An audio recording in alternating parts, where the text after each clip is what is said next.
We are preparing to live stream. This is very exciting.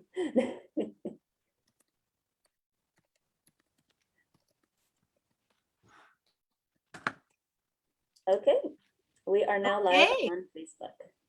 Well, good morning and welcome everyone. We are here today to share a presentation on an interactive read aloud. And our most important thing is we are here to share the joy of reading with you and to help you have a joyful experience with your children.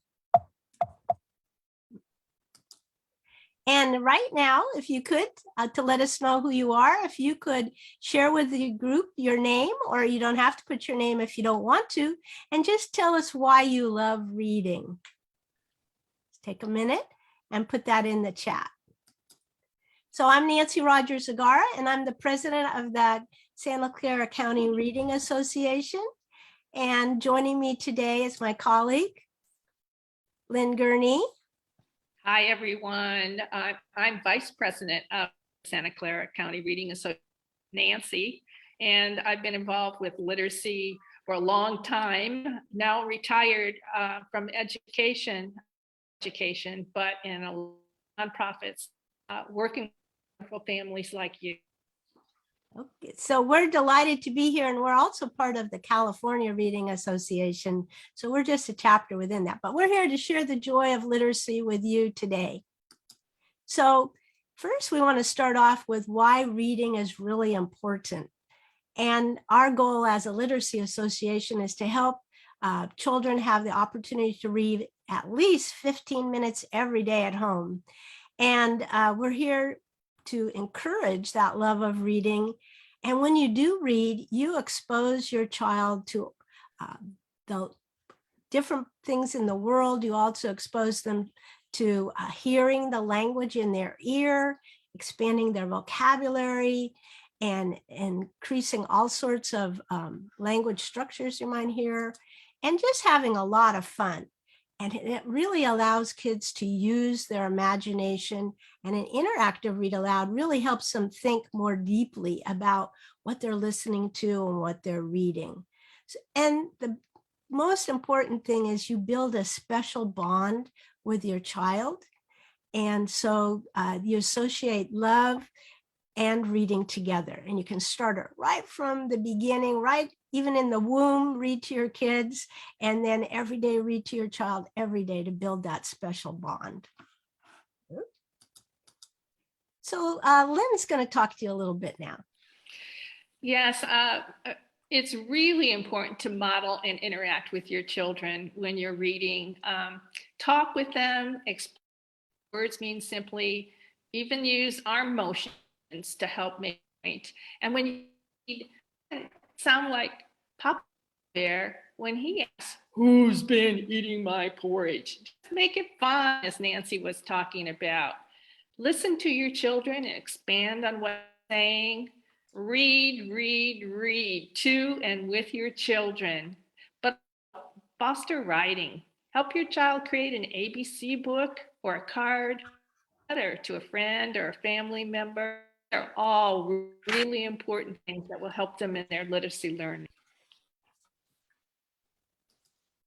So we want to talk a little bit about what is interactive reading. And interactive reading is different than just reading aloud, because in interactive reading, you're having a conversation about the book with your child, and you're also getting them to think more deeply.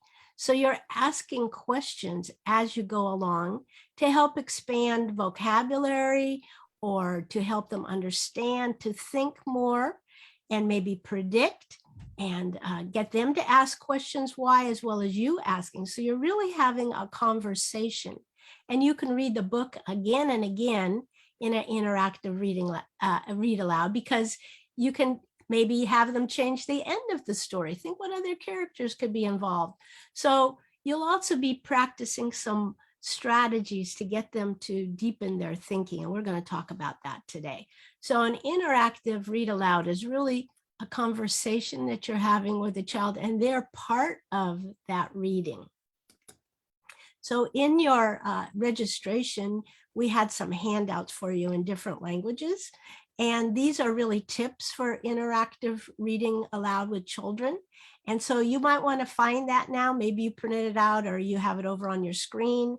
We're just going to review it a little bit so you will know how to do this on your own.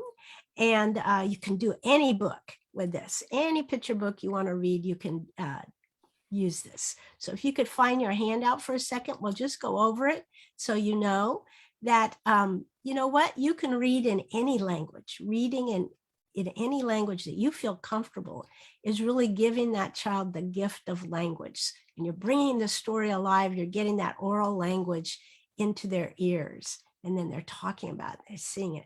So you want to invite your child to read with you. And you see that mom, they're sitting together and they're holding the book together.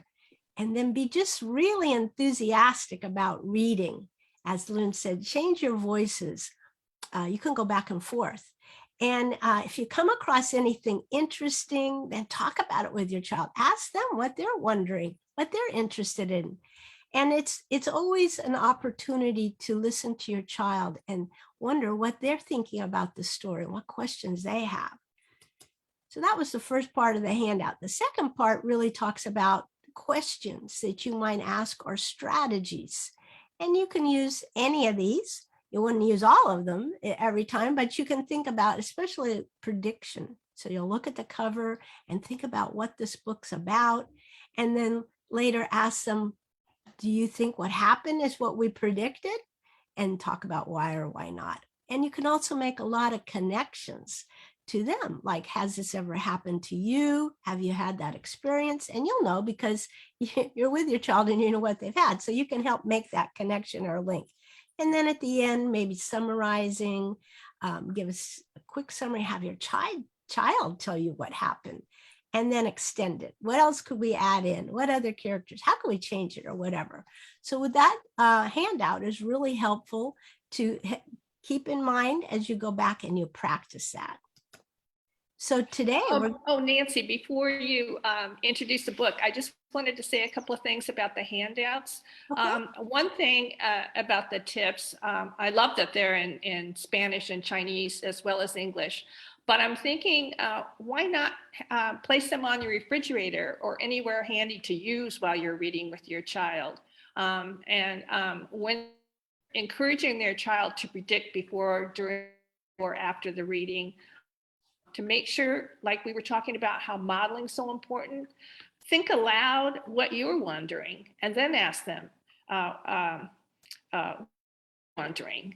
So the modeling is going to help feel more comfortable and confident in making their predictions. Right. Okay, on with the story. Yeah, so really the real joy of the interactive read aloud is thinking aloud. So your child can see you modeling how you think about a story, and then you're going to invite them in and ask them what they're thinking about the story. So we're going to model that for you today. And as you know, we're going to read The Big Umbrella.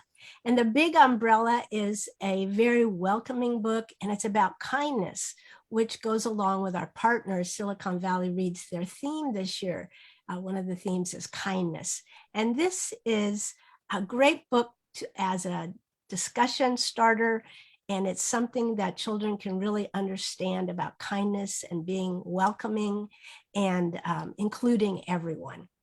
So it's The Big Umbrella, and we might ask, what do you think this book is going to be about? And so I'm going to have Lynn act as the child as we model it today. So Lynn, what do you think about what do you think this book's going to be about? Can you look at the picture? What do you notice? I'm noticing an umbrella, happy face on it, and I'm noticing 4 friends, maybe not even friends, but 4 children underneath the umbrella, protected from the rain. All right. So this story is about a rainy day and a big umbrella and how it protects and welcomes everyone into the story. Have you ever been left out of a game or wanted to go somewhere and you weren't invited and you worried about not being welcome? Lynn? Oh, yeah. It really hurts your feelings, makes you sad. I would have an unhappy umbrella if I couldn't get underneath it. Especially when it's raining. So let's Mhm. go ahead and read. I think this book's going to be about how you can help other people and how you can show kindness. So let's go ahead and read the book now. And the title of this book is The Big Umbrella by Amy June Bates. And it's co-written by her daughter, Juniper Bates. So it's a great story because it's a family story written by a family. By the front door, there is an umbrella. It is big. It is a big, friendly umbrella. Do you notice something on that umbrella that lets you know it's friendly? I love that smile. Makes me smile. Yeah, it looks so friendly and welcoming. It likes to help. I wonder how it's going to help. It likes to spread its arms wide. And I'm modeling how to spread my arms wide for children that might not understand that. So I'm modeling how to spread my arms wide, just like that big umbrella is open and that child has its arms open. It loves to give shelter. Shelter means to protect and keep yourself safe. Lynn, can you tell me how that smiley umbrella is keeping people safe? Oh, they're not getting wet. And I know if I were out in the wet and cold, I might even get sick. And what do we see in this? There's two umbrellas there. What do we see in the second umbrella? What happened? Yes, yes. The girl that was under the umbrella invited the other person we with that blue with her under the umbrella. Yeah, so Giving her. it made a nice safe place to get out of the rain.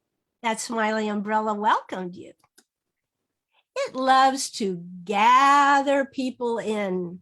So I'm modeling with my word gather. Bring people in. I'm using other words. It loves to bring people in. What do you notice now about that smiley umbrella? Oh, it's really gotten bigger to make sure to include everyone under it. Yeah, I see more people. It doesn't matter if you are tall. What are all of you wondering when you see this tall, with the web feet, looks like a tall bird? What are you wondering when you see the picture of that bird?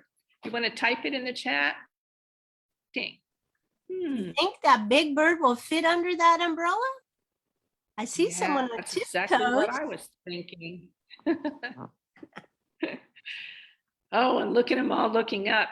It's quite tall. Or hairy. You think they'll invite the hairy thing that's in front of them under the umbrella to give shelter? And who else might want to get the umbrella? Are you wondering that?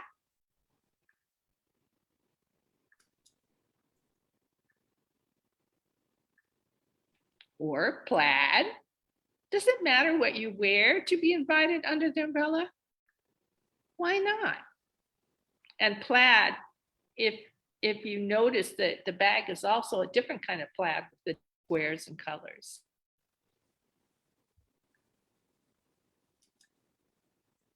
It doesn't matter how many legs you have. Let's look at that dog. He's out in the rain. Let's look at his face. How does he feel? How do you think he feels? How do you think he feels? Lynn, can you talk to us about what you see? Oh, yeah, face? he looks as sad as I would look if I were out in the cold rain and hoping and wondering if they're going to let me in. I would be really worried. Yeah, I think he is worried that he might not get invited under the umbrella and get out of the rain. I see the plaid and the hairy animal are under there now, And there looks like other people. What do you think? Do you think the dog is going to be invited in? You know, Samson commented that he felt sad and he knew the dog was feeling sad. And I think Samson and everyone else like us is hoping he's invited in and included. Yeah. Well, let's turn the page and see what happens. Yes, there is room. And some people worry that there won't be room enough under the big umbrella. Let's look. Let's see, what do we see there? Is the dog under there now? Yes, that's great. Do you think there's room for other people waiting at the signal to go under that big umbrella with a happy face? Oh, so far the big umbrella has been friendly and has been including everyone. I'm thinking it will. Okay, let's turn our page.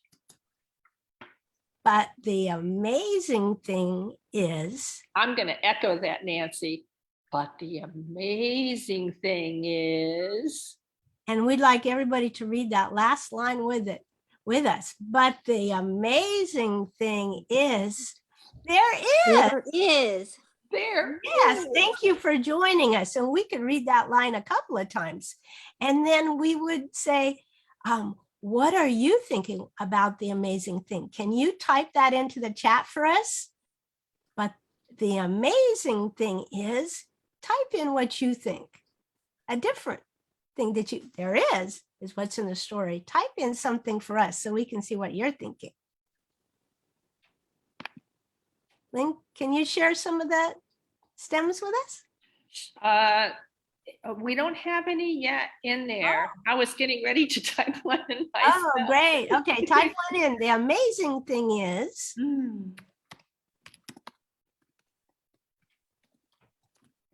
There is. So you can model a sentence multiple times so it rolls off your child's tongue. They can get that phrase in their ear and then it can come out of their mouth. Did we get any, Lynn? We'll keep going. Pam says there's always room for everyone. There is always room. Look at that smiley umbrella. And that's what the story says. There is always room. And that's what the amazing thing is about this umbrella. There is always room. Let's see. Who do you see under that umbrella? Who else was invited under that umbrella? Everyone's welcome. Who else do you see, Lynn? Well, it looks like everyone in that park is included under the umbrella. It suddenly is raised up higher and bigger, and it's just everyone. It's adults, children, all kinds of people. I see someone in a wheelchair and they're under there too, as well as different animals and grandma and grandpas, and everyone is there. Wow. There is room. And look at the sun's coming out now. And now we just want to go over what you would do. That's the end of our story. And that's the amazing thing, that there's always room under that umbrella for everyone to show kindness and to invite them in. Now, when you do an interactive read aloud, you can take any picture book, any book you'd like to read with your child. You pick the book. Important thing is that you read the book first, so you know where you might want to stop with your child, and every child is different. You might know something that's really interesting to them that you want to point out, or you want to know what they're wondering. And then you're going to pick one of those strategies from the handout. So maybe a prediction at the beginning. So you want to read the book through, and maybe the first time you might want to even put a little post-it or something so you know where you might want to stop. You don't have to, just read it, enjoy it, and have fun, but think about some of those places so that you can have a conversation about what you see on the pages. The most important thing, of course, is to have fun. And the more often you do this, the easier it becomes. Every time is a different thing. Your child is going to notice something different every time.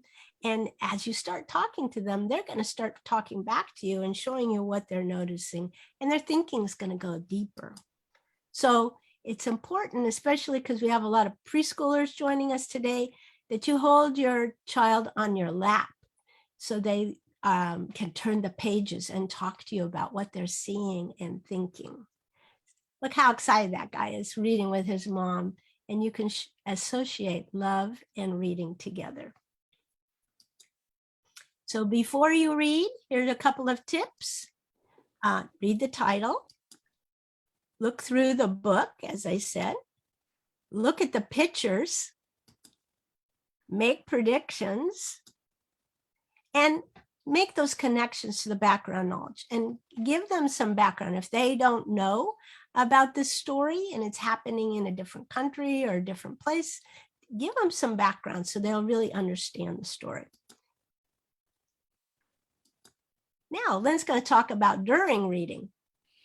It's really important to read together and talk about the story as you go along. And how you can do this is how Nancy and I modeled the choral reading. We're reading together. After you've read this book over and over, it's easy for the kids to do the choral reading and join you, or you can stop and let them insert a word at the end of the page, or just talk about it as you go along, and have them predict, like, before you even open the book, look at the cover. What do you think is going to happen in the story? And as you go along, then say, well, do you still think that that's going to happen in the story? And let them revise their predictions. That's an important strategy.